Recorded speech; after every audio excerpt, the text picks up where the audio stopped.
உதுஹியா என்றால் அல்லாஹுடைய பெயரை கொண்டு அல்லாஹுடைய முகத்தை நாடி ஒட்டகத்தையோ மாட்டையோ ஆட்டையோ யௌமுன் நஹர் யௌமுல் ஈத் அன்று அல்லது அய்யாமுத் தஷ்ரீக் அதற்கு தொடர்ந்து வரக்கூடிய 11, 12, 13 இந்த நாட்களில் அல்லாஹ்வை நெருங்குவதற்காக இந்த 3 விலங்கினங்களையும் அறுத்து பலியிடுதல் தான் உதுஹியா. அல்லாஹ் ரப்புல் ஆலமீன் கூறுகிறான், இன்னா அத்தய்னாக அல் கௌசர். அல்லாஹ் ரப்புல் ஆலமீன் நபியே கௌசர் என்ற தடாகத்தை உமக்கு வழங்குகிறான். அதனால் ஃபஸல்லி லிரப்பிக வன்ஹர், அல்லாஹ்வை தொழு, அல்லாஹ்விற்கு அறுத்து பலியிடுங்கள். வன்ஹர் வஸ்பஹ், அல்லாஹ்விற்கு அறுத்து பலியிடுங்கள் என்று அல்லாஹ் ரப்புல் ஆலமீன் கட்டளையிடுகிறான். இந்த உதுஹியாவுடைய விஷயத்தில் உலமாக்கள் மத்தியிலே கருத்து வேறுபாடு இருக்கிறது. சில உலமாக்கள் சொல்கிறார்கள் உதுஹியா என்பது வாஜிப், அதை விட்டால் பாவம். உதுஹியா வாஜிப், அது விட்டால் பாவம். ஆனால் ஜும்ஹூர் அஹ்லுல் இல்ம் உலமாக்களுடைய ஒட்டுமொத்த கூட்டத்துடைய கருத்து என்னவென்றால், பெரும்பான்மையான உலமாக்களுடைய கூட்டத்துடைய கருத்து என்னவென்றால், உதுஹியா சுன்னா, விட்டால் மக்ரூஹ், விட்டால் வெறுக்கத்தக்கது. அல்லாஹ்வுடைய தூதர் தங்களுடைய இறுதி 10 ஆண்டுகளில் ஒருபோதும் உதுஹியாவை தாங்கள் கரத்தால் அறுப்பதை விடவில்லை. இது சுன்னா, ஆனால் விட்டால் பெரும்பாவம் கிடையாது, வெறுக்கத்தக்கது. கண்ணியத்துக்குரியவர்களை யாருக்கு அல்லாஹ் வசதி செய்திருக்கிறானோ அவர்கள் எவ்வளவு விலங்கு அந்த ஆடுகளையோ மாடுகளையோ ஒட்டகங்களையோ அறுத்து பலியிட முடியுமோ அவர்கள் அறுத்து பலியிடலாம். ஒருவருக்கு ஒரு ஆடுதான்.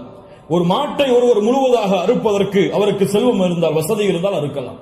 அல்லது அந்த மாட்டை 7 பேர் பங்கு கொள்ளலாம். ஒட்டகமாக இருந்தால் அவர்களும் அதில் 7 பேர் பங்கு கொள்ளலாம். இப்படி ஒரு ஆட்டை ஒருவர், மாடை 7 பங்காக வைக்கலாம், ஒட்டகத்தை 7 பங்காக வைக்கலாம். அல்லது ஒட்டகம் முழுவதையும் ஒருவர் கொடுக்கலாம், மாடு முழுவதையும் ஒருவர் கொடுக்கலாம். 2 ஆடுகள் 3 ஆடுகள் என்று ஏழைகளுடைய கஷ்டங்களை நீக்க அல்லாஹ்வுடைய முகத்தை நாடுபவர்கள் எவ்வளவு அல்லாஹ் அவர்களுக்கு செல்வத்தை விசாலப்படுத்தி இருக்கிறாரோ அவ்வளவு அவர்களும் விசாலப்படுத்தலாம். அந்த விலங்கினங்களுடைய சட்டம் என்ன? ஆடாக இருந்தால் 1 வருடம் பூர்த்தியாக இருக்க வேண்டும், 2வது வருடத்தில் நுழைந்திருக்க வேண்டும். மாடாக இருந்தால் 2 வருடங்கள் பூர்த்தியாக இருக்க வேண்டும், 3வது வருடத்தில் அது நுழைந்திருக்க வேண்டும். ஒட்டகமாக இருந்தால் 5 வருடம் பூர்த்தியாக இருக்க வேண்டும், 6வது வருடத்தில் அது நுழைந்திருக்க வேண்டும். யாருக்கெல்லாம் ஒரு முழு குடும்பமாக ஒரே இடத்திலே ஒரே உணவை சாப்பிட்டு வசித்தால் அந்த முழு குடும்பத்திற்கும் ஒரு ஆடு போதுமானது, அல்லது முழு குடும்பத்திற்கும் ஒரு மாடு போதுமானது, அந்த முழு குடும்பத்திற்கும் ஒரு ஒட்டகம் போதுமானது. ஒரு குடும்பம் மொத்தமாக ஒரே இடத்திலே ஒரே உணவை சாப்பிட்டு இருந்தால், தனித்தனியாக வேறு வேறு உணவுகளை வைத்திருந்தால் அவர்கள் தனித்தனியாக உதுஹியாவை அவர்கள் கொடுக்க வேண்டும். கண்ணியத்துக்குரியவர்கள், இந்த முறையில் இந்த வணக்க வழிபாட்டை செய்வதற்கு அல்லாஹ் எமக்கு உதவி செய்வானாக.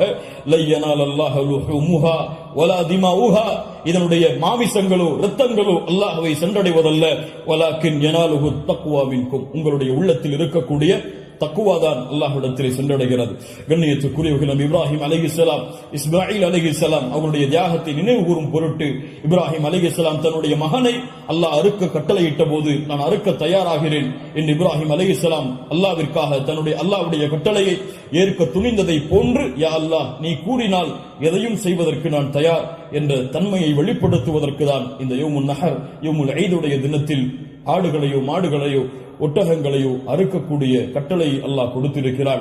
இது ஒரு சடங்காகவோ சம்பிரதாயமாகவோ இல்லாமல் அல்லாஹ்விற்காக செய்யப்படக்கூடிய வணக்க வழிபாடாக எண்ணி இன்று நியத்து வையுங்கள். அல்லாஹ் எனக்கு கொடுத்த செல்வத்தின் அடிப்படையில் இன்ஷா அல்லாஹ் இதை நான் விசாலப்படுத்துவேன். என்னால் எவ்வளவு முடியுமோ அவ்வளவு அல்லாஹ்வுடைய பாதையில் அறுத்து பலியிட்டு ஏழைகளுக்கும் நானும் அதிலிருந்து உண்பேன். கண்ணியத்துக்குரியவர்களை, சிறந்தது என்னவென்றால் நாம் வாழக்கூடிய இடங்களில் அறுத்து பலியிடுதல் தான் சிறந்தது.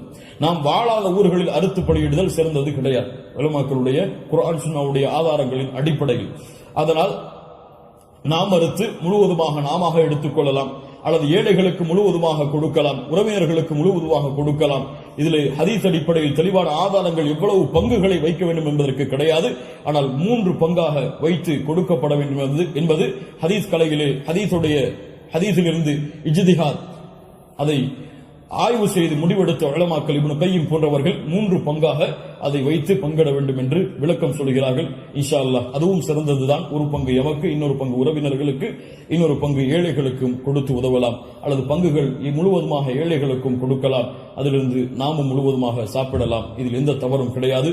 அல்லாஹ் ரப்புல் ஆலமீன் இன்னும் விளக்கங்கள் உங்களுக்கு தேவை இருந்தால் உலமாக்களை அணுகி அதை கேட்டுக்கொள்ளுங்கள்.